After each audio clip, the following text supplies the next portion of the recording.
Dominic Mysterio ने promo cut करते हुए women's world champion Rhea Ripley का स्वागत किया। रिया ने रिंग में आने के बाद नाया जैक्स के खिलाफ मैच में अपना टाइटल रिटेन करने को लेकर बात की।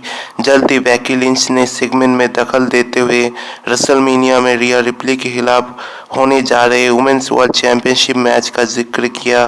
बेकी ने एलिमिनेशन चेंबर में नाया के खिलाफ टाइटल रिटेन करने के लिए उनकी तारीफ की। उसके बाद लिंच ने रिया रिप्ली पर तेज कसते हुए कहा कि वो रेसलमेनिया में अपने परिवार के सामने टाइटल हार जाएगी।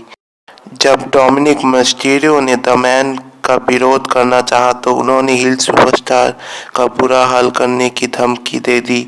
उसके बाद रिया रिप्ली ने डोमिनिक का सपोर्ट करते हुए खुद को बेकी लिंच से बेहतर बताया।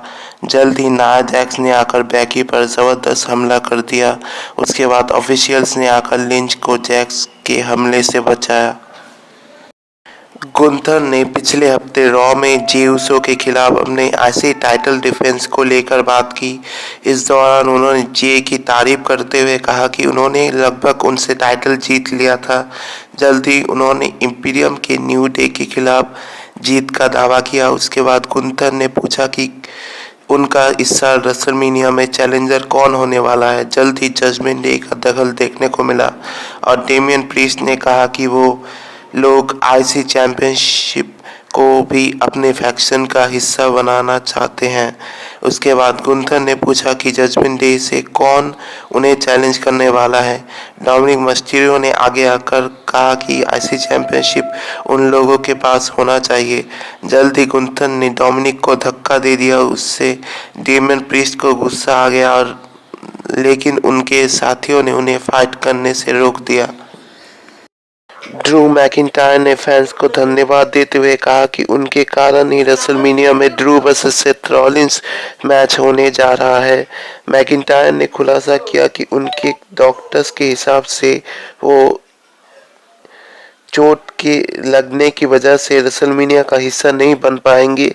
स्कॉटिश वॉरियर ने कहा कि वो ज़रूर इस इवेंट का हिस्सा बनेंगे और वो सीएम पंक नहीं है। जल्दी ड्रू मैकिंटायर ने सेथ रॉलिंस को रिंग में बुलाया। सेथ ने उनके वर्ल्ड हेवीवेट चैंपियनशिप मैच में जगह बनाने के लिए ड्रू को बधाई दी और कहा कि उनके पास रेसलमेनिया में लाइव ऑडियंस के सामने वर्ल्ड चैंपियन बनने का मौका होगा।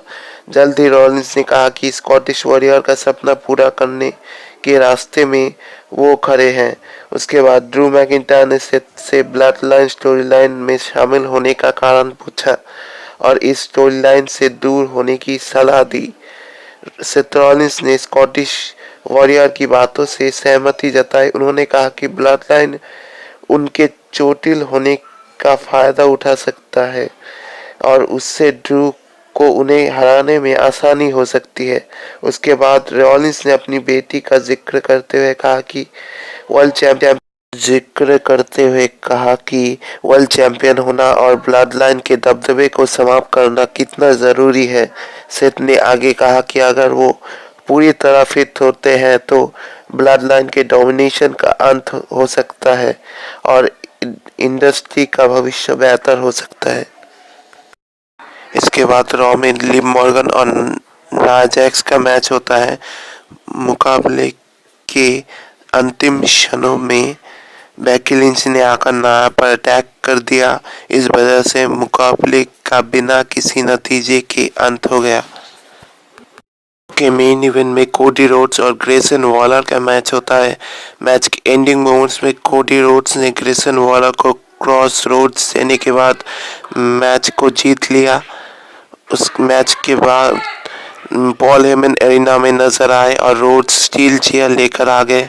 उसके बाद रोड्स ने ब्लड लाइन को बाहर आने के लिए कहा और हेमन ने बताया कि आज रॉ में ब्लड लाइन की तरफ से केवल वो मौजूद है। द ब्लड लाइन के स्पेशल काउंसिल ने कहा कि रोमन रेंज के ऑर्डर के अनुसार उन्हें द रॉक के खिलाफ मैच नहीं मिलेगा। पॉल हेमन ने कोडी रोड्स को द रॉक को चैलेंज नहीं करने के लिए कहा। उसके बाद कोडी ने खुलासा किया कि वो रॉक के फैन है, इसलिए उन्होंने मीडिया में उनकी बेइज्जती नहीं की। जल्द ही पॉल हेमन और सिक्योरिटी गार्ड्स एप्रन पर आ गए, लेकिन बेबी स्टार ने उन्हें रिंग में आने की इजाजत नहीं दी। उसके बावजूद वो लोग रिंग में आ गए और कोडी ने गार्ड्स पर हमला करते हुए उनकी हालत खराब कर दी। उसके बाद पॉल हेमन ने रोमन रेंस और द रॉक को कॉल लगाया। अमेरिकन नाइटमेयर ने इसका जवाब देते हुए कहा कि ब्लड लाइन उनका शिकार नहीं कर रहा, बल्कि वो ब्लड लाइन का शिकार कर रहे हैं। उसके बाद उन्होंने एक बार फिर सिक्योरिटी पर हमला किया और उन्हें रिंग के बाहर कर दिया।